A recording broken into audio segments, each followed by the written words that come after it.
Video नहीं बन रही थी।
ये वो गीत है जो कभी दूरदर्शन पे या किसी भी प्रोग्राम में षड्यंत्र के द्वारा सुनाया नहीं गया। मैंने इस गाने के ऊपर बच्चों के ग्रुप में डांस करवाया है, फंक्शन स्कूल में फंक्शन करवाया बच्चों के इस गाने के ऊपर। यहाँ पे भी हो चुका है। नहीं यहाँ नहीं, यहाँ पे भी हो चुका है इसमें। हाँ हो चुका है। हाँ यहाँ पे 26 जनवरी। तो विजय जी आपकी आवाज बिल्कुल लता से मिलती है। लता जी हाँ बिल्कुल आपकी आवाज लता जी का कार्यक्रम होता है ना। आदरणीय विद्यालय जी का बहुत बहुत धन्यवाद इस सुंदर गीत की प्रस्तुति के लिए, देशभक्ति के गीत के लिए। जैसा कि आज आपको विदित है कि आज का कार्यक्रम हमारे जो महान बनबूती जो है सावित्रीबाई फुले के स्मृति दिवस के रूप में मना रहे हैं, जो हमेशा शिक्षा के लिए हमेशा आगे अग्रणी रही है और उन्हें सर्वप्रथम महिला शिक्षक का भी जो सम्मान है वो भी प्राप्त है और जो भारत में सर्वप्रथम महिला विद्यालय की स्थापना भी उनके द्वारा ही प्रथम हुई और उसके बाद अनेकों अनेकों स्कूल, मतलब इतनी उन्होंने अपने संघर्ष करा है कि मतलब जब 7 भी चलती थी तो 1 7:30 लेके चलती थी। इतनी कीचड़ उन पर पहले जाती थी, स्कूल जाके 6:30 चेंज करती थी, फिर अपनी क्लास चलाती थी। और पहले स्थापना के बाद फिर 1 साल में लगभग 5 स्कूल और उसके बाद अनेकों अनेकों स्कूल उनके नाम से चल रहे हैं। तो आज के कार्यक्रम में जो हमारे आज के हिसाब से जो हमारे कार्यक्रम के अध्यक्षा हैं डॉक्टर शमर की असिस्टेंट प्रोफेसर IMT कॉलेज नगर को मैं आमंत्रित करता हूँ, आए मंच पर अपना स्थान लें। जो हमारे आज के मुख्य वक्ता हैं डॉक्टर नीतिका मांगलिक PhD MSc ऑर्गेनिक साइंस और असिस्टेंट प्रोफेसर राजकुमार आए मंच पर अपना स्थान लें। हमारे जिला प्रधान श्री सुशील बंसल जी आए मंच पर आए अपना स्थान लें। सब करके थोड़ी देर का स्वागत कीजिए। हमारे आचार्य राजेंद्र शास्त्री जी को आमंत्रित करता हूँ कि आए मंच पर अपना स्थान लें। मैं अब स्वागत की परंपरा में सबसे पहले आज के अध्यक्षा के लिए आदरणीय लता जी को आमंत्रित करता हूँ, वे आए आज के अध्यक्षा का स्वागत करें। और जो हमारे मुख्य वक्ता है उनके स्वागत के लिए मैं आदरणीय गीता बंसल जी को आमंत्रित करता हूँ, वे आए उनका स्वागत करें। प्रधान जी के स्वागत के लिए मनोज जी को आमंत्रित करता हूँ, वे आए उनका स्वागत करें। और जो हमारे रोहित जी के स्वागत के लिए विजय जी को आमंत्रित करता हूँ, वे आए उनका स्वागत करें। तालियों से कम से कम स्वागत गर्मी भी रहेगी और ये सम्मान भी होगा। मेरा डॉक्टर साहब से अनुरोध है अपना आज के कार्यक्रम से संबंधित अपना वक्ता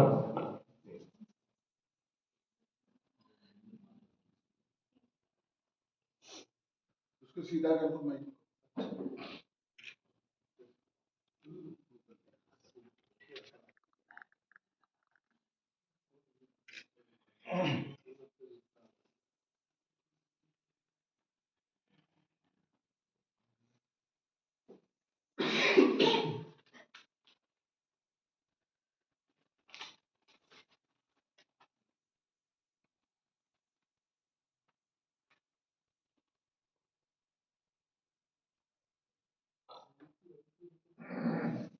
हेलो हेलो, नमस्कार। सर्वप्रथम सम्मानित मंच को नमन करती हूँ। यहाँ उपस्थित आर्य समाज मैनेजमेंट प्रधान श्री सुशील बंसल जी, मंत्री श्री संजय गुप्ता जी, आर्य समाज बंधु और सभी बहनें, आज मेरे लिए बहुत सौभाग्य का दिन है कि इस मंच के माध्यम से मैं आप सभी के बीच उपस्थित हूँ। मुझे यहाँ आने का अवसर मिला और आप सभी से जुड़ने का भी सौभाग्य प्राप्त हुआ। मैं यहाँ से जुड़ी रेखा मैम के माध्यम से, जिन्होंने मुझे योग के थ्रू यहाँ से जोड़ा, और मैं आई कुछ समय मैं योग के साथ भी रही, पर मेरा समय का अभाव मुझे उस चीज के लिए थोड़ा सा कंटिन्यू नहीं रख पाया। अब मैं वहां नहीं आ पा रही हूँ, लेकिन मैम से मैं अभी भी जुड़ी और शायद उसी माध्यम से आज मैं यहाँ आप सभी के बीच आ पाई। अब यहाँ आज हमारा जुड़ने का विषय है, हम सावित्रीबाई फुले जी के लिए एक स्मृति दिवस मना रहे हैं, जो कि एक पहली महिला शिक्षक के रूप में जानी जाती है। अब शिक्षक का नाम जैसे ही दिमाग में आता है, जैसे ही हम शिक्षक शब्द से जुड़ते हैं, तो एक ऐसी छवि दिमाग में आती है कि एक ऐसा मार्गदर्शक, एक ऐसा संरक्षक जो हमें सब कुछ अच्छा ज्ञान प्राप्त करने में मदद कर रहा है। और अगर वही शिक्षक एक महिला है तो शायद वो हमारे लिए और भी ज्यादा एक गहन सुधार या समझ में आने वाला विषय बन जाता है, क्योंकि जैसे ही कोई बालिका किसी शिक्षक, और वो भी महिला शिक्षक के कांटेक्ट में जाती है, संपर्क में आती है, तो उसे लगता है कहीं ना कहीं कि क्या मैं भी इनकी जैसी बन सकती हूँ, क्या मैं भी इनके जैसा कुछ अच्छा कर सकती हूँ।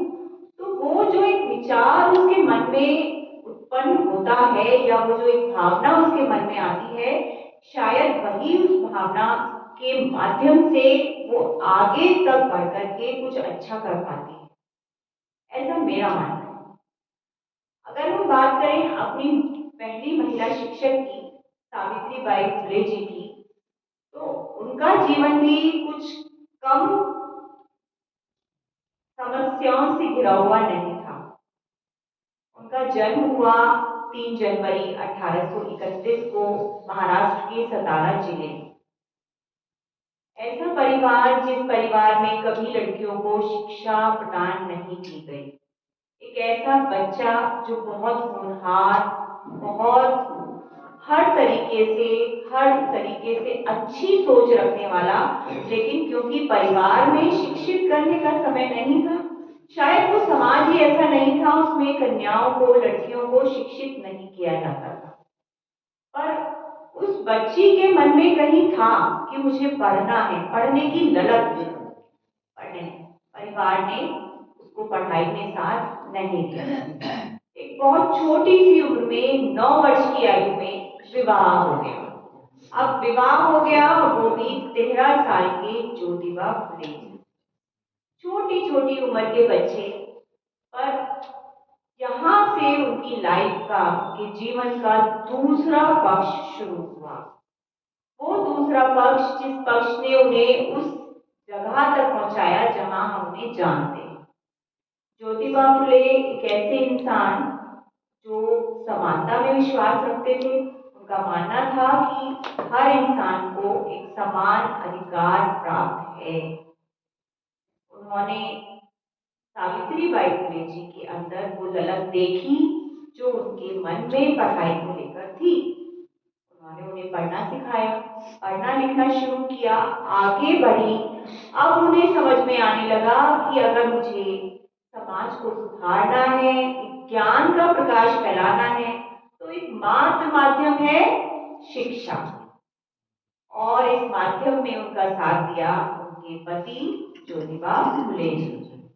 इसी दंपति ने अनेकों विरोधों, अनेकों समस्याओं को सहते सहते धीरे धीरे प्रयास किया कि एक महिला विद्यालय खोल जाए। और में सफल भी हुए। उन्होंने कोशिश की तो सफल भी हुए, एक महिला विद्यालय खुला, पर उस महिला विद्यालय में पढ़ाना अपने आप में और भी बड़ी चुनौती थी उनके लिए, क्योंकि जब वो वहां पढ़ाने जाते, रास्ते में जो वहां के समुदाय के लोग थे, उन्हें लगता कि क्या अनोखा काम कर रहे हैं, महिलाएं पढ़ने के लिए हैं ही नहीं, महिलाओं को, बालिकाओं को पढ़ना है ही नहीं, उन पर पत्थर मारे जाते, उन पर कीचड़ उछाली जाती, पर नहीं, वो नहीं हिले अपने रास्ते से, वो आगे बढ़े और उस महिला विद्यालय में उन्होंने बिना जातिवाद के बालिकाओं को पढ़ाया, जो उस समय के लिए बहुत बड़ा उदाहरण था। दलित समाज को जिसे उस समय पर इतनी अलग निगाहों से देखा जाता था कि वहां के बच्चे, वहां की बालिकाएं सोच भी नहीं सकती थी कि उन्हें कोई पढ़ाएगा, उन्होंने उन बच्चियों को भी पढ़ाया और उनमें से कई सारे ऐसे उदाहरण अब हमारे पास हैं जिन्होंने बहुत उच्च स्तर तक जाके नाम कमाया। और यही विरोध, यही सारी समस्याएं सहते सहते भी वो दंपत्ति रुकी नहीं और अपने इस प्रयास को आगे बढ़ाते बढ़ाते उन्होंने 18 विद्यालय तक पहुंचा दिया। आगे बढ़ाते गए, महिलाओं को शिक्षित करते गए और इसी शिक्षा के द्वार से उन्होंने आगे तक बहुत बालिकाओं को उन्नति दिलाई। ये अगर हम इस पूरी कहानी का अगर हम एक निचोड़ निकालें तो ये हमें ये सिखा रहा है कि अगर हम इस शिक्षा के बल पे आगे तक बढ़ सकते हैं उस समय में, जबकि वो समय ऐसा रहा जिसमें महिलाएं सिर्फ और सिर्फ घरेलू कामकाज के लिए अपने को सीमित रखती थी, जो आजीविका कमाने का मेन जरिया माना जाता था वो पुरुष था, क्योंकि पुरुष प्रधान समाज था।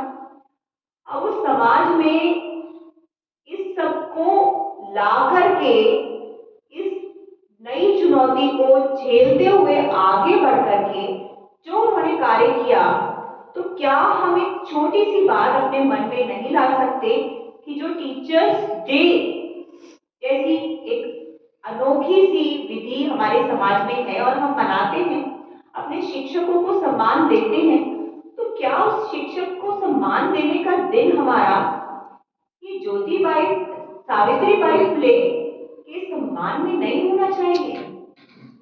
क्या उस महिला को कोई ऐसा सम्मान नहीं मिलना चाहिए जिसकी वो कभी हकदार रही होगी पर नहीं मिला, कोई ऐसा सम्मान नहीं मिला? अब हम जान रहे हैं, समझ रहे हैं, तो हमारा फर्ज है, हमारा दायित्व है कि हम उन्हें वो सम्मान दिलाने की कोशिश करें जिसकी वो कभी हकदार रहे। अब बात करें अगर शिक्षा की, शिक्षा की क्या विशेषता या क्या महत्व है हमारे जीवन में, जो हम महिलाओं के लिए इस विषय को समझने की कोशिश करते हैं। पुराने समाज में तो हम समझ रहे थे कि महिलाएं सिर्फ घरेलू कामकाज के लिए थी, पर जैसे जैसे हम 21वीं सदी में आए, अब 21वीं सदी में आने पर हमारी महिलाएं कहाँ नहीं है? क्या वो अंतरिक्ष में छलांग नहीं लगा रही हैं? क्या वो प्लेन नहीं उड़ा रही हैं? क्या वो जंग के मैदान में नहीं खड़ी हैं या वो खेल के मैदान में नहीं खड़ी? कौन सा ऐसा स्थल है जिसमें हम कहें कि हमारी महिलाएं या हमारी बालिकाएं वहां अब उपस्थित नहीं है? हर जगह, हर समाज में, हर समानता के स्तर पर हमारी महिलाएं और बालिकाएं आज काम कर रही हैं। ऐसे बहुत सारे उदाहरण अभी हमारे पास उपलब्ध है जो हमें ये बता रहे हैं कि हमारी महिलाएं अब कहीं भी पीछे नहीं हैं। लेकिन इसका जो एक पीछे का बेस जिसे हम कहते हैं वो कहाँ से है? क्यों हम ये कहते हैं कि महिलाओं का शिक्षित होना अनिवार्य है? क्या अगर बालिकाएं, महिलाएं शिक्षित हैं तो वो उनके लिए क्यों लाभप्रद है?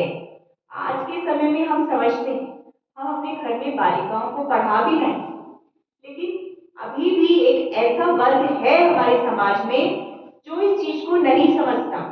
उनके घर में जहां बच्चियां बड़ी हुई सीधे एक ही सॉल्यूशन है, विवाह। पर क्या ये एक सही सॉल्यूशन है? क्या वो बालिकाएं उन चीजों पर या उन लेवल पर अपने को मजबूत बना पा रही हैं जो उनके जीवन के लिए जरूरी है?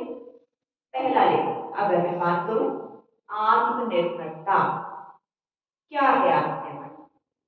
क्या वो बच्चियां या महिलाएं खुद को आत्मनिर्भर मानेंगी जो बिल्कुल घरेलू माहौल में खुद को रखे हुए हैं? वो इतनी डरी सहमी अपने घर में हैं कि वो सिर्फ उसी दायरे में खुद को सोच पाती है। क्या उन्हें पता है उनके लिए क्या अच्छा है, क्या बुरा है? क्या उन्हें पता है कि उन्हें किस समय किस तरीके का क्या अपने लिए फैसला लेना है जो उनके लिए सही हो सकता है? इन सभी चीजों में महत्वपूर्ण रोल प्ले करता है हमारी शिक्षा। तो शिक्षा का महत्व आत्मनिर्भर तो बना ही रहा है, दूसरा क्या दे रहा है? जो आज के समय का करियर चुनने का विकल्प हमारे पास है या हमारी बच्चियों के पास है, वो उन्हें कौन प्रदान कर रहा है? यही शिक्षक। अगर बालिकाएं शिक्षित नहीं हैं, सपोज हम माने अगर अब किसी बच्ची ने सोचा कि उसको काउंसलर बनना है, एक साधारण सा उदाहरण लिया, तो क्या वो बिना उस शिक्षा की जागरूकता के उस लेवल तक पहुंच पाएगी जहां वो पहुंचना चाहती है? बिल्कुल नहीं पहुंच पाएगी। तो ये कब संभव है? जबकि उसके पास वो शिक्षा का मंत्र हो, उसके पास वो धन हो जो धन उसे उस जगह तक पहुंचा पाए। तीसरी बात, अगर हम कहें तो आज के समय में जो महिलाएं हैं वो उस लेवल पर हैं जहां पर वो अलग से एक पूरा व्यवसाय अपने लेवल पर संभाल पा रही हैं। जिस तरीके से पुरुष संभाल रहे हैं बिल्कुल उसी तरीके से महिलाएं भी संभाल रही हैं। इसके आपको अनेकों अनेक एग्जाम्पल मिलेंगे, बहुत सारे। Nykaa, Sugar cosmetics, Biocon, Apollo, इन सब की अगर हम हेड सीईओ देखें तो कौन है? महिलाएं। तो क्या वो ऐसे ही पहुंच गई वहां तक? किसी शिक्षा ने उन्हें वहां तक पहुंचने में मदद की। ये एक ऐसा माध्यम है जिस माध्यम से महिलाएं, बालिकाएं जो भी अपने मन में सोच करके आगे बढ़ना चाहती हैं, बढ़ सकती हैं। और जो समाज, अभी भी एक वर्ग है ऐसा जहां महिलाओं को ऐसे दबा करके या सिर्फ घरेलू कामकाज में रखा जाता है, वो भी एक समय ऐसा आता है जिस समय पर उस सबको त्याग कर निकल कर उससे बाहर कुछ बहुत अच्छा करके दिखाती है। इसका भी एक उदाहरण देते हैं आपको। अभी हाल फिलहाल में कुछ समय पहले एक डीएसपी, महिला डीएसपी बनी है, डीएसपी अंजू यादव। उनका एक छोटा सा उदाहरण मैं आपको दूंगी। उनकी जीवन की कहानी बड़ी समस्याओं से घिरी रही।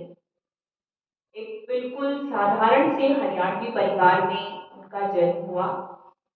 ऐसा परिवार बिल्कुल साधारण सा जिसमें बस महिलाएं घरेलू कामकाज, खेतों का काम कर लिया, बस यहीं तक सीमित थी। उन्होंने भी यही सब किया और वो खुद को इसमें ढाल चुकी थी। उन्हें कोई ऐसा नहीं लगता था कि मुझे कुछ और करना है, पर हाँ, पढ़ाई का उन्हें बहुत शौक था। पढ़ने में होशियार रही अपने बचपन से। उन्हें लगता था कि मैं पढ़ूं। पढ़ी, स्कूली शिक्षा ली वहीं अपने गांव में, बस उसके बाद स्कूली शिक्षा के बाद पढ़ाई खत्म। अब वो अपने साथ के बच्चों को देखती पढ़ते हुए, लेकिन उनके परिवार की आर्थिक स्थिति ऐसी नहीं थी कि वो उच्च शिक्षा भी ले सके। पर उन्होंने अपने मन को समझा लिया और उसी के अकॉर्डिंग उनका विवाह हो गया। एक हरियाणवी परिवार में ही विवाह हो गया।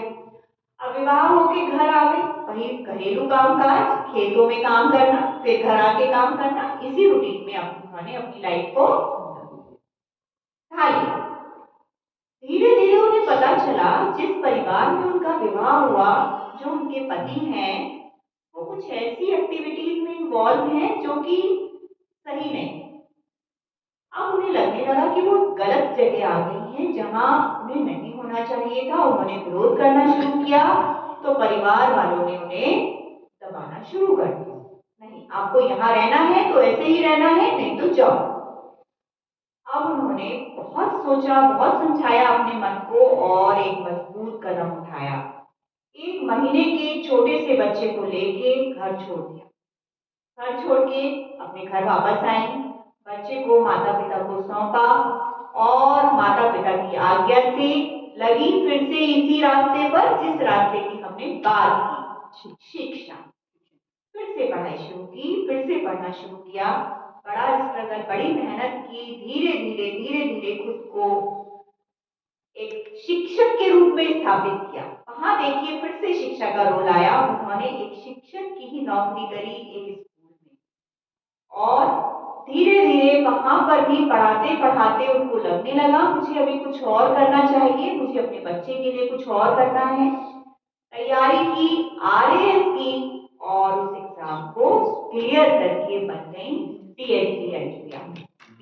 अब वो टीएसपी ये ऐसा उदाहरण है जो हमें बताता है कि वो महिलाएं जो आज के समय में एक उच्च स्तर पर हमें दिखाई दे रही हैं, ऐसा नहीं है सबका जीवन बहुत आसान रहा है। सावित्रीबाई फुले जैसी बहुत सारी महिलाएं अभी हमारे समाज में हैं जो आज के समय में हैं तो बहुत उच्च स्तर पर उन्होंने अपने जीवन में इतना मेहनत, इतना विरोध देखा है जिसके बाद वो उस स्तर पर पहुंच पाए। तो अभी हम समाज में एक स्तर पर पहुंच पाए हैं, अपनी बालिकाओं को या महिलाओं को उस लेवल तक पहुंचा पाए हैं कि वो एक अच्छे स्तर पर समाज में अपना स्थान बना लें। लेकिन अभी भी एक वर्ग ऐसा है जिसे जागरूक करने की जरूरत है और यही जरूरत हमें ऐसे स्मृति दिवस मनाने के लिए कहता है। मनाइए ताकि और लोगों को पता चले कि अगर हम कुछ अच्छा करेंगे तो वो हमारे लिए तो अच्छा है, हमारे साथ साथ वो हमारे अगली पीढ़ी के लिए या और लोग जो हमसे जुड़ेंगे उनके लिए कहीं बहुत अच्छा हो सकता है। इस बात को यही खत्म करते हुए बस अंत में एक छोटी सी बात बहुत कम शब्दों में कहना चाहूंगी और उसी के बाद अपनी वाणी को विराम भी दूंगी। जिस दौर में बेटियों को पढ़ाना पाप माना जाता था, जिस दौर में बेटियों को पढ़ाना पाप माना जाता था, उस दौर में सावित्रीबाई फुले ने किताब को हथियार बनाया। उस दौर में सावित्रीबाई फुले ने किताब को हथियार बनाया, अपमान सहा, पत्थर झेले, समाज की रूढ़ियों से लड़ी, समाज की रूढ़ियों से लड़ी, पर शिक्षा का दीप बुझने नहीं दिया, पर शिक्षा का दीप बुझने नहीं दिया। गर्व है मुझे मैं शिक्षक हूं, गर्व है मुझे मैं शिक्षक हूं, गिरते को संभालती हूं और बिगड़ते को संवारती हूं। गर्व है मुझे मैं शिक्षक हूं, गिरते को संभालती हूं, बिगड़ते को संवारती हूं। पूछो एक शिक्षक से, पूछो एक शिक्षक से मुश्किल कितना करना है मार्गदर्शन, मुश्किल कितना करना है मार्गदर्शन, देना नेक सलाह, सब उसके जिंदगी जीने का सलीका सिखाना। पूछो एक शिक्षक से, पूछो एक शिक्षक से। छोटी सी एक आस, छोटी सी एक आस, कहने को बस यही है दिल के पास, हो अगर एहसास तो सबका हो प्रयास, क्योंकि समय होता है बलवान, क्योंकि समय होता है बलवान और जो तटस्थ रहता उनका अपराध लिखता है इतिहास, लिखता है।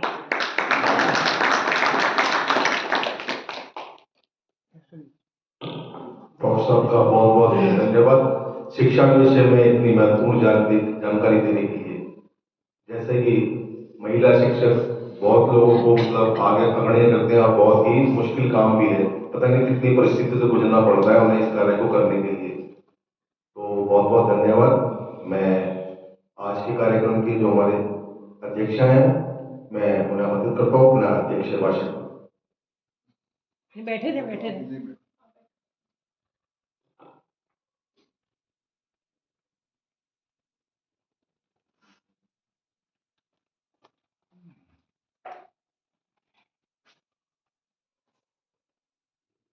ॐ भूर्भुवः स्वः तत्सवितुर्वरेण्यं भर्गो देवस्य धीमहि धियो यो नः प्रचोदयात्।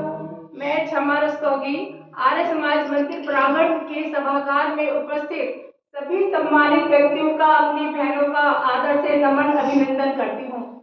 ये मेरे लिए सौभाग्य है कि रेखा दीदी ने मुझे आज आमंत्रित किया, बहुत बड़े सौभाग्य की बात है। और सबसे बड़ा सौभाग्य ये है कि ये आर्य कन्या इंटर कॉलेज मेरी बचपन की शिक्षा ले रहा है। यहाँ से मैंने 12th में टॉप भी किया था और इंद्रराज जी सर ने मुझे यहाँ पे सम्मानित किया था। यहीं पे हम लोग प्रोग्राम करते रहे, ये बड़े गर्व की बात है। अभी मैं से मैं कहती थी कि पूरा कॉलेज जो है मेरी बचपन की यादों से भरा हुआ है। आज जैसा कि हम यहाँ पे जो सावित्री बाई फुले जी की स्मृति दिवस के रूप के उपलक्ष्य में उपस्थित हुए हैं, ये बड़े गौरव की बात है कि एक शिक्षिका जो प्रथम शिक्षिका रही है, जिन्होंने हमें सभी टीचर्स को आगे आने के लिए उत्साहित किया।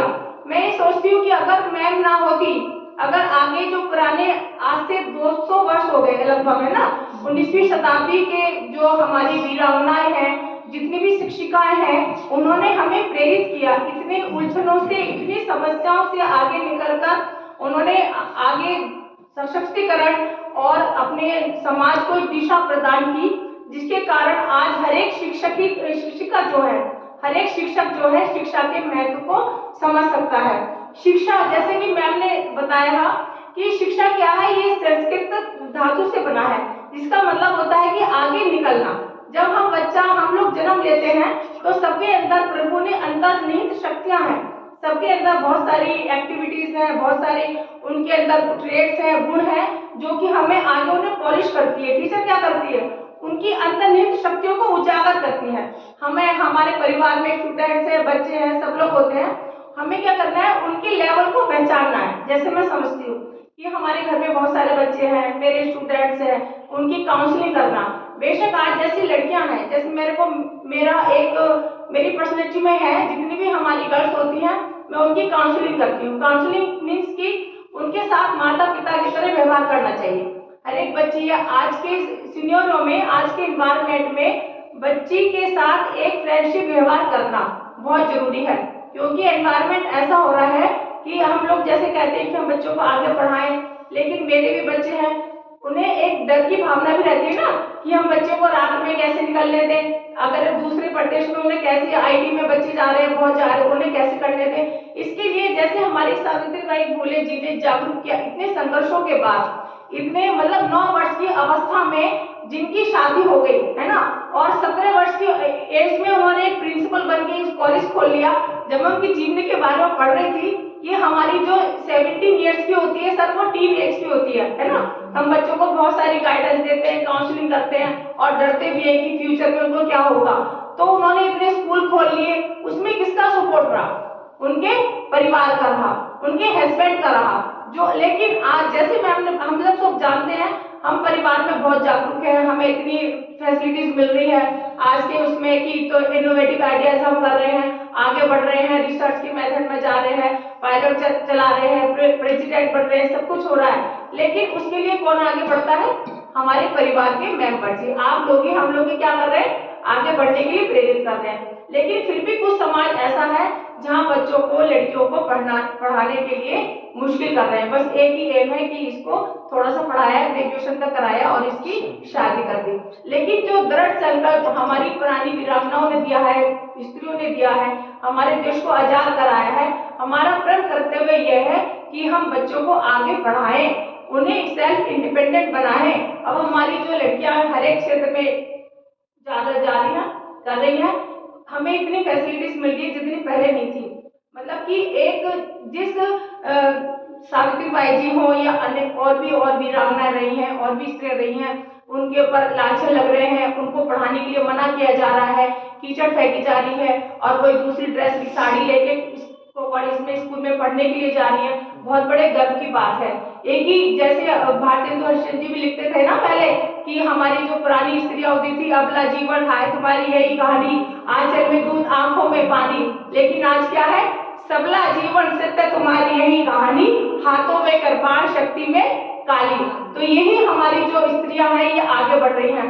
अब लड़कियों के लिए एक सबने सुना हुआ है, वो मुझे बहुत हार्ड फीलिंग रहती है कि जैसे एक दो फ्रेंड्स होते हैं, कपल्स मतलब लवर होते हैं, उनकी दोनों की शादी होती है, लेकिन वो बाद में वो कहते हैं कि जब हमारी शादी के बाद कोई भी अपने मम्मी पापा को नहीं बुलाएगा, ठीक है, शायद आपने सुनी होगी। तो जब उन दोनों रहते हैं, हस्बैंड वाइफ दोनों रहते हैं, बल्कि उनके लड़के के मम्मी पापा आते हैं कि बेटा दरवाजा खोलो मैं आया हूँ, तो लड़का थोड़ा हिचकता है और दरवाजा लॉक करता है, फिर हट जाता है।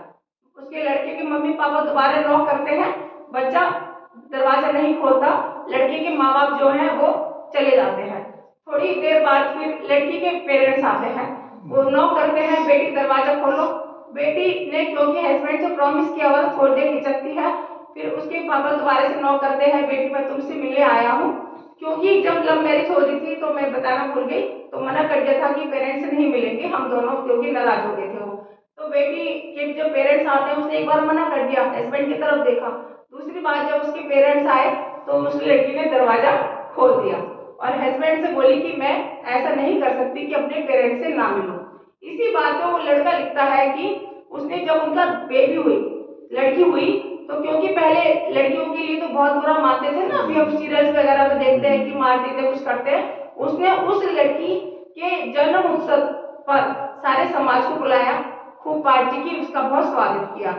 ये क्या है, हमारी लड़कियों के प्रति हमारा दर्द संकल्प, उनका प्यार मोहब्बत। अब हम सभी देखते हैं बेटियां क्या है, उनको पढ़ा रहे लिखा रहे, लेकिन जितना आत्मसम्मान, जितनी आत्मीयता हमारी बेटियों में होती है, लड़कियों में होती है, वो और बच्चों में कम होती है। तो ये हमें किसने दिया, लड़कियों से प्यार, लड़कियों का प्यार, उनका जागरूकता, उनका पढ़ाना किसने दिया, जो हमारी पुरानी महिलाएं रह चुकी हैं, जैसे सावित्रीबाई फुले जी हैं, इन्होंने वो लिखी है कविता, काव्य लिखी है, वो मैं लेके आई हूँ। और सबको बता ही दिया है कि भाई इनके साथ जो इनकी घटनाएं थी, बचपन में इनकी शादी हो गई, इन्होंने स्कूल खोले वगैरह। तो मेरा मेन जो है, इनकी काव्य रचनाएं हैं दो, एक काव्य फूले संग्रह है सर, है ना, और दूसरा है इनका 52 कशी सुबोध रत्नाकर। काव्य फूले जो इनकी रचना है वो 1854 में काव्य संग्रह एक रहा और दूसरा रहा इनका 1892 में। मतलब इतनी छोटी सी एज में इन्होंने स्कूल भी खोला, प्रिंसिपल भी रही, और आपके जो किसान संस्थापक की भी उन्होंने वो खोल ली, और अपने काव्य संग्रह भी इन्होंने किया। इनकी कविता में इन्होंने क्या मैसेज दिया है कि लड़कियों को दिया है कि आप आराम मत करो, आप पढ़ो, घर से बाहर निकलो, चाहे आपको कितना भी संघर्ष क्यों ना करना पड़े। जब क्योंकि हम भी देखते हैं बिना स्ट्रगल के हमारी लाइफ स्मूथ नहीं हो सकती। आप पॉलिटिक्स में ले लीजिए, हमें ले लीजिए, आप कितने भी लीजिए, ये नहीं कि आजकल के बच्चों को हम डिजिटल लाइफ दे रहे हैं कि आगे खोली, बटन दबाया, सब उनको मिल गया। लेकिन अगर अभी जैसे जाड़े हो रहे हैं, गर्मी हो रही है, अगर एसी नहीं चल रहा, बाउलर नहीं चल रहा, यूरोमीटर नहीं चल रहा, तो बच्चे, हमारी जनरेशन क्या है, वो उसको फेस नहीं कर सकती। हम लोगों ने, आप लोगों ने क्या किया है, उस चीज को देखा है। यही शिक्षा हमें बच्चों को देनी है कि पढ़ो। अभी टाटा जी का किसका मैं भी एग्जाम्पल पढ़ रही थी कि जो बड़े बड़े हजारों लोगों को मैम वो देते हैं, जॉब वगैरह देते हैं, नाम याद नहीं आ रहा कि कौन से थे, उन्होंने बच्चों को सर मजदूरी करने के लिए भेजा शायद, है ना, कि आप उस लेवल से निकले कि जीवन में आगे जो फर्श पे कैसे चले जाता, फर्श पे चल के ही अर्श पे पहुंचते हैं, है ना, कि जब हम ऊंचाइयों पर कैसे पहुंचेंगे, जब हम अपने जीवन के संघर्षों को स्टेप बाय स्टेप उसको दूर करते जाएंगे, तभी हम सर क्या पहुंचेंगे, अपनी कामयाबी पर पहुंच सकते हैं। कि हर एक की लाइफ में कुछ ना कुछ स्ट्रगल होता है। आज सावित्रीबाई फुले जी की स्मृति हम कर रहे हैं। सही कहा कि जो 5 सितंबर राधा कृष्ण जी के दिवस के उपलक्ष्य में मनाते हैं, इनका भी 5 सितंबर को जन्म हुआ है, तो क्यों ना इनको याद करें। 3 जनवरी को हुआ ना, तो लेकिन शिक्षिका का जो है, शिक्षिका जो है पहली शिक्षिका है, तो इनको भी तो एक शिक्षक दिवस के शिक्षिका दिवस के रूप में मनाया जाना चाहिए। ये बहुत गौरव का विषय है कि आज हमारे आर्य समाज मंदिर में यहाँ पे मनाया जाता है। तो मैं कहती हूँ कि हर बार मनाया जाना चाहिए, हर पल इनको अपने कोर्स में भी इनकी जो कहानी है, स्टोरी है, वो जीवन परिचय। मैंने तो अभी जैसे मैम का वो आया था कि आप आ जाना, इनके बारे में लिखना है, तो मैं तो एक आर्टिकल भी तैयार कर दिया, रिसर्च पेपर, कि इनके ऊपर जैसे बच्चों को जागरूक करें। जितने भी बड़े बड़े हम हैं सारे हिडन में आ गए, छिप गए हैं कुछ लोग, जिनकी जागरूकता बहुत जरूरी है। यही महिला सशक्तिकरण का मेन कारण है। अगर अब जागरूक ही हो रहे हैं, मैम आई, आप सब लोग आए, सब कर रहे हैं कि धीरे धीरे एक पल पल करके हम जागरूक बने। और एक टीचर या शिक्षिका का क्या कर्तव्य है कि वो क्लास में जाए तो बच्चों के साथ ऐसा एटीट्यूड करे, उसका व्यवहार अच्छा होना चाहिए। मैं तो ये समझती हूँ पॉजिटिव होना चाहिए। ये नहीं है कि जो इंटेलिजेंट बच्चा है, बच्चा ग्रीन बच्चा, उसको तो आप अच्छा हाँ जी उसने सारी एक्टिविटीज कर ली, उसने सब कुछ कर लिया। मैं जैसे पढ़ाती रही हूँ, तो जो भी कम लेवल के बच्चे होते हैं, मीन्स की मीडियम क्लास के बच्चे होते हैं या कम इंटेलिजेंट होते हैं, उन्हें आगे बढ़ाओ, उन्हें आगे आप पॉलिश करें, उन्हें समझाएं। भाई जो होशियार है, जो परिपक्व है, जो मैच्योर है, वो तो है ना सर। हमें किसको लेके आना है? हमें तो जो मीडियम है, जो पीछा है, उस लेवल जिस बच्चे का इंटेलिजेंस लेवल कम है, उसको तो लाना है। उसको हम कैसे लाएंगे? जब उसकी आप समझ पाएंगे कि बच्चा कैसे बैकग्राउंड का है, कैसा उसको लेवल है, क्या चाह रहा है। और हम पेरेंट्स भी क्या करते हैं कि अपने फ्रेंड्स को देखा, उसको देखा कि भाई चल तो ये डॉक्टर बन जाए, इंजीनियर बन जाए, ये करना नहीं। हमें बच्चे की भी इंटरेस्ट को देखना चाहिए, बच्चे के इंटरेस्ट के अकॉर्डिंग ही हमें बच्चों को पढ़ाना चाहिए। और ये मेरा बस ये कहना है आज कि एज ए मित्र फ्रेंडशिप बच्चों के साथ रखनी है हमें। उसको भी चेक भी करते रहो, उसकी बातें करिए, उससे पूछिए, क्योंकि जब बच्चे का टीनेज आती है या आफ्टर मैरिज भी, जरूरी नहीं है कि पहले से ही बच्चे को कुछ प्रॉब्लम हो, हर एक पल में कुछ ना कुछ आती है। कुछ लड़कियां आती है जो संकोची होती है, उनमें कॉन्फिडेंस थोड़ा कम हो जाता है, नहीं बता पाती डर के वजह से। कुछ मम्मियों का बिहेवियर भी बहुत ज्यादा रूडली हो जाता है ना, तो वो किससे बताएं, इसलिए वो बाहर जाती है। बाहर बच्चा क्यों देखेगा? हमारा जो बच्चा है सर बाहर क्यों झांकेगा?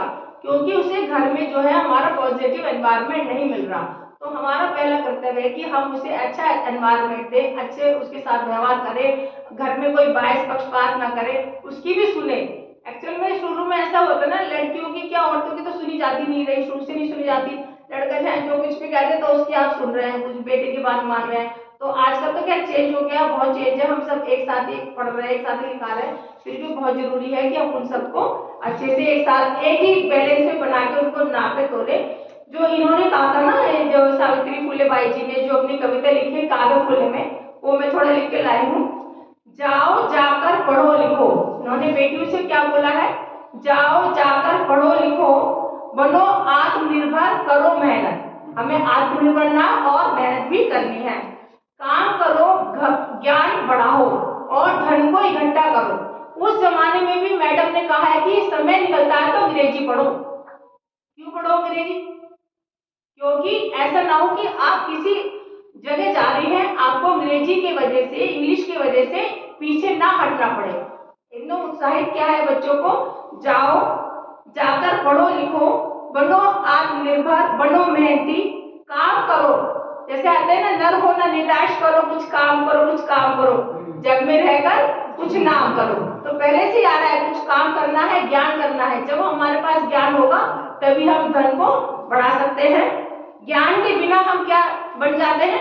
जैसे कहते हैं ज्ञान के बिना जानवर की उपाधि दी गई है। जानवर मनुष्य में अंतर है ना, विवेक का, विजडम का, कि उनके अंदर भी वही आहार निद्रा भय मैथुन नर भी पशु भी समान है, ये बोलते हैं ना, लेकिन उसमें थोड़ा विवेक का डिफरेंस है ना हम लोगों में। तो हम ज्ञान के बिना क्या, एक जानवर के समान है। जो ज्ञान है हमारा, उसको कहाँ पे, बुद्धि को, ज्ञान को कहाँ पे हमें यूज करना है, ये मनुष्य के अंदर ही है। तो यही इन्होंने बताया है। इसलिए कभी भी हमें खाली नहीं बैठना है, क्योंकि empty mind is a devils workshop. जब ये सही है, अगर हम भी खाली बैठते हैं ना, तो दिमाग में बेकार की यूजलेस बातें हमारे माइंड में घूमती रहती हैं। अनकॉन्शियसली हम उसको ही फॉलो करते रहते हैं कि ये वाला सीरियल देख लिया, उसने ये कह दिया, उसने ये कह दिया।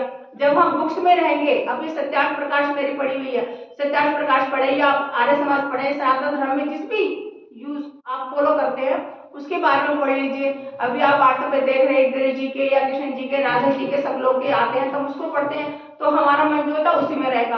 अगर हम खाली बैठे हैं, दूसरी बातों की सोचेंगे, उसके घर चले गए, वहां घर चले गए, तो हमारा माइंड सारा सही है, बिल्कुल फैक्ट है ये।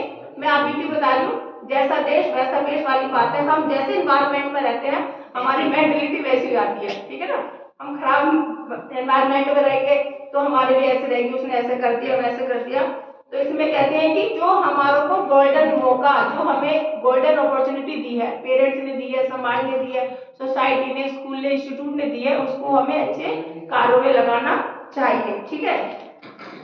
और मैं आप सबसे कोई ये अनुरोध करूंगी कि बालक और बालिका सब समान है, इक्वल है। आज के उसमें हमें अपने बच्चों को पूर्ण आदर सम्मान के साथ एक दृढ़ संकल्प लेना है कि दोनों को बराबर प्यार दे, दोनों को बराबर पढ़ाएं, ठीक है। क्योंकि नारी ही यत नारेस्तु पूजते रमन्ते तत्र देवता। ये नहीं कि हम छींटे लगा रहे उनकी पूजा कर रहे हैं, हमने अपनी नारी का, अपनी पत्नी का, बहन का, बेटी का आत्मसम्मान करना है, ठीक है। नारी तुम केवल श्रद्धा हो, विश्वास रजत नग पग तल में, पीयूष स्रोत सी बहा करो जीवन के सुंदर समतल में। धन्यवाद।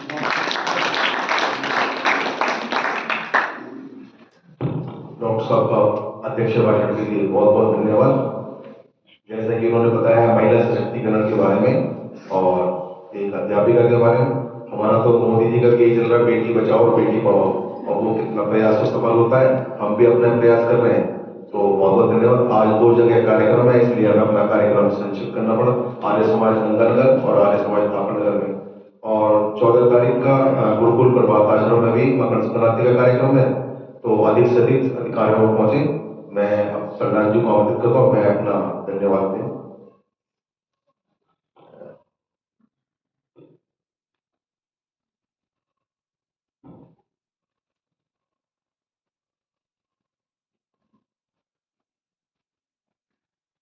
सबका बहुत बहुत धन्यवाद। हमारी मुख्य वक्ता के रूप में पधारी, अध्यक्षता करी, हम हृदय से आभार व्यक्त करते हैं कि उन्होंने हमारे इस निमंत्रण को स्वीकार किया। इसके साथ साथ हम श्रीमती रेखा गुप्ता का भी आभार व्यक्त करते हैं कि हमने कहा कि भाई हमें इस रूप में कोई शिक्षिका अच्छे स्तर के हिसाब से, क्योंकि हमारा प्रयास रहता है कि जिस तरह का कार्यक्रम हम आयोजित करें उसी प्रकार के हमें व्यक्तित्व मिलना चाहिए। सावित्रीबाई फुले का प्रथम बार हमने ये स्मृति दिवस के रूप में मनाया। हम भी आविष्कार करते रहते हैं, खोजते रहते हैं कि हमें क्या मिलता है, क्या नहीं मिलता। हमारे इतिहास में समुद्र की तरह मोती भरे पड़े हुए हैं, लेकिन हमें वो मिलते नहीं क्योंकि हमारी जानकारी नहीं। बिल्कुल, कितने इतिहास में अलग अलग क्षेत्र में, चाहे वो शिक्षा के क्षेत्र में हो, चाहे साइंस के क्षेत्र में हो, चाहे व्यापार के, इंडस्ट्रीज के क्षेत्र में हो, जैसा कि उन्होंने बतलाया था, तो हर क्षेत्र में एक से एक बड़ा वर्ग मिलता है। और अगर सबसे देखा जाए तो अब तो जो लेटेस्ट वर्ग मिला आपके सिंदूर ऑपरेशन में, जो विजय प्राप्त करी तीनों महिलाएं कमांडेंट्स में, वो अप्रतिम है, अप्रतिम। जितना भी बात करो इनके विषय में उतनी थोड़ी हो जाती है। एक टाइम था कि महिलाओं को शिक्षा के रूप में उन्हें नहीं दी जाती थी। महर्षि दयानंद ने भी स्त्री शिक्षा के रूप में सारा काम करा, और एक होती है चलती गाड़ी को धक्का देना, एक होती है रुकी हुई गाड़ी को धकेलना। बहुत अंतर है, 100 गुना ज्यादा जोर लगता है। एक बार चाल में आ जाती है तो जो जिस काम के भी आविष्कारक रहे हैं, जिस काम के भी, आप ये देखो उन्होंने कितनी यातनाएं झेली होंगी, आप सोच भी नहीं सकते। सामाजिक भी, पारिवारिक भी, आर्थिक भी, हर तरह की समस्याएं सामने आती। ये जो कोई भी संघर्ष होता है वो एक आग में भट्टी के तपने के बराबर होता है, और जो इसमें तपना जानता है वही कुंदन बन के उभर सकता है। हमने आज तक कहीं भी शिक्षक दिवस मनाते हैं, लेकिन मैंने प्रथम बार ये नाम सुना है यह कि हम राधा कृष्ण के उसमें शिक्षक दिवस मनाते हैं। लोग आगे समझते हैं जो मास्टर हो गया वो शिक्षक हो गया। हम स्कूल में गए, सरकारी नौकरी लग गई तो और भी बढ़िया है, वरना प्राइवेट में है शिक्षक बन गए। लेकिन शिक्षक का होना और शिक्षक का लेना, गुरु और शिष्य का जो संबंध है वो आत्मीयता का है, जो अंतर आत्मा से अपने शिष्य को शिक्षा दे, और जो शिष्य है वो बड़े श्रद्धा भाव से उस शिक्षा को ग्रहण करे और अपने शिक्षक का सम्मान करे। आजकल तो शिक्षक की कोई वैल्यू नहीं, नए नए नाम रख देते हैं, सब लड़कियां भी नाम रखती हैं अपनी शिक्षिकाओं का, और लड़के भी नाम रखते हैं। मतलब वो तो समाजवाद है, दोनों के हिसाब से बराबर है। वो अंतर आत्मा से वो श्रद्धा पैदा नहीं होती। इसकी मिसाल अर्जुन है, आप ये देखिए कि उसने कभी ये नहीं कहा कि वो हमेशा परिचय जो देते थे वो द्रोण शिष्य अर्जुन, इस बात को गर्व महसूस करते थे। तो जब तक हमारे अंदर शिक्षा और शिक्षक, गुरु शिष्य का अंतर आत्मा से, अंतर मन से संबंध नहीं होगा, तब भी शिक्षा का कोई रूप बनता नहीं। अब तो शिक्षा का क्षेत्र बहुत ऊंचा है, कोई ऐसा क्षेत्र नहीं है जहाँ शिक्षा में, अब मेरे ख्याल में बहुत कम लोग रह गए हैं स्त्री शिक्षा में भी ये कि प्रयास करते हैं, जितनी भी शिक्षा देने का प्रयास करते हैं, लेकिन आज भी स्त्री स्त्री पर हावी है। हावी का मतलब है पसंद नहीं करती। घर में सास को, बहू का, बेटियों का होना पसंद नहीं है।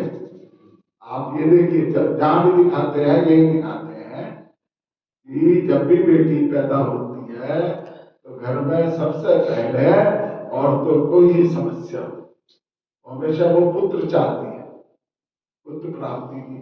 भाई दोनों चीज चाहिए समाज के अंदर, ये तो हकीकत है। लेकिन लड़के 1, 2, 3, 10 हो जाए तो किसी को दिमाग में नहीं होता है, एक बेटी भी हो जाती, एक बेटी भी हो जाती। लेकिन अगर पुत्री एक के बाद एक हो गई या तीसरे को तो घर में मातम बन जाते हैं। हमारे यहाँ तो बड़े वाले लगे 3 लड़की है, तो जब तीसरी लड़की हुई तो उसको वहां घर का, मतलब उधर का ननियाल की तरफ का, वो बहुत अजीबोगरीब हो गया। तो हम जो कथनी और करनी में भेद नहीं होना चाहिए, मैं समझता हूँ कि अगर हम हृदय से बालिकाओं की शिक्षा के प्रति जागरूक हैं तो उनके पैदा होने के प्रति भी जागरूक हैं, उतनी ही हम खुशियां मनाएं। और आज के टाइम में लोग बात कहते हैं अब तो बदला ले लिया सब नारियां, जितनी भी वो दबी नहीं अब वो उतना ही दबा कर रखती है, फर्क इतना ही है। बहुत पहले वो चालना लिखी थी, नारी तुम कमजोर नहीं, मैंने उसमें दहशत का नाम ही नारी है ये बोल दिया था, और वो अपनी बोल के प्रमाणित है। तो हमारी एक महिला खड़ी हो गई, कहती ये क्या बोल रहे हो, मैं यही प्रमाण देता हूँ, सास बहू का हिसाब समझ लो। पहले बहू सास से डरती थी, और बहू और सास डरती है, तो वो ऐसी थी अवस्था की कि भैया तुम डरते लगे। तो आज नारी नारी से ही दहशत खाती है, तो मैंने फिर भी वो शब्द खत्म कर दिया, नारी तुम कमजोर नहीं, ताकत का नाम ही नारी है, जग जीवन पाता जिससे शासन की अधिकारी है। प्रधानमंत्री राष्ट्रपति बन भी मर्दों को चोट करा रही है, अब तो सारी नारी भैया मर्दों पे भारी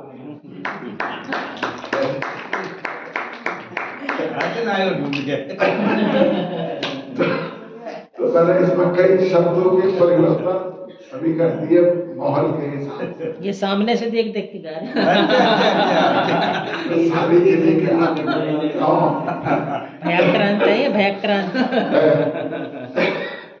एक बार सबका आभार व्यक्त करता हूँ, ये कार्यक्रम छोटा रहा और हम पूरा सम्मान कर नहीं पाए, क्योंकि दूसरी जगह पर जब बड़े कार्यक्रम होते हैं तो कार्यक्रम पिट जाता है। तो अब हम शिक्षक दिवस के रूप में, अब हमने तो इनको खोजने में बहुत समय लगा दिया, हमारे मंत्री ने, मेरे दिमाग में रहता, मैं इनकी कहता रहता हूँ भैया के तुम्हारे क्या खोजते हो, क्या सबसे पहले तो मैंने ही बताया था। हाँ, सबसे पहले तो मैंने ही बताया था। हाँ जी, हाँ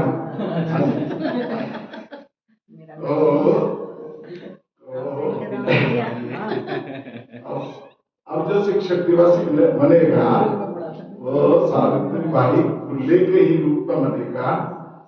हमें तो हर हफ्ते आदत है, मैं तो कहता हूँ पूरे देश के हर व्यक्ति, हर धर्म, हर उसमें इस समय राष्ट्रवाद की बात होती है, केवल राष्ट्र प्रेम और राष्ट्र के धर्म के साथ साथ समाज को, आर्य समाज को समाज से जोड़ने का प्रयास करते हैं। एक बार सबका फिर से बहुत बहुत आभार और धन्यवाद। शांति पाठ के बाद कार्यक्रम समाप्त।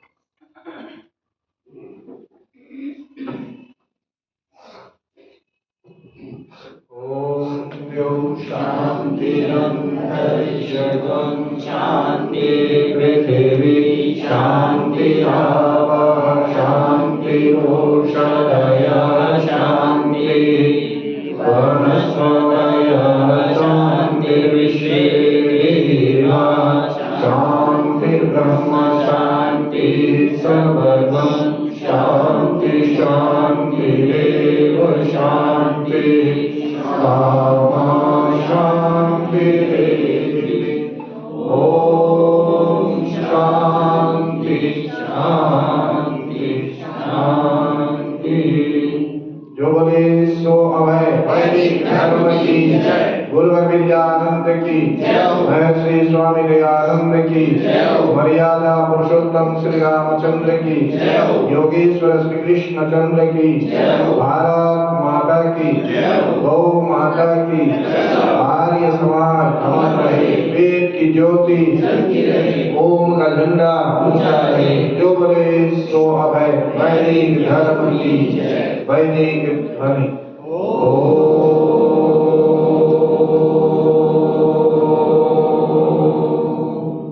वैदिक